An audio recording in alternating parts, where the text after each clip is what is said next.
ஈரோடு அருகே தவறான சிகிச்சையால் இதய பாதிப்பிற்கு உள்ளானதாக கூறி சம்பந்தப்பட்ட அரசு மருத்துவர்கள் மீது நடவடிக்கை எடுக்க கோரி பாதிக்கப்பட்ட பெண் புகார் அளித்துள்ளார்.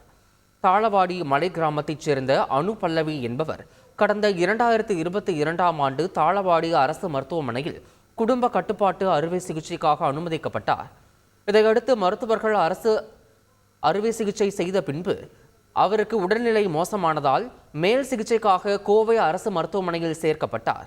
அப்போது அனு பல்லவியை பரிசோதித்த மருத்துவர்கள் குடும்ப கட்டுப்பாடு அறுவை சிகிச்சை செய்வதற்கு பதிலாக இதயத்திற்கு செல்லும் அயோட்டோ என்கிற லேயரை கட் செய்து விட்டதாக தெரிவித்துள்ளனர். இதனால் அனு பல்லவிக்கு இதயம் சார்ந்த பிரச்சனை ஏற்பட்டு வருவதாக கூறப்படுகிறது.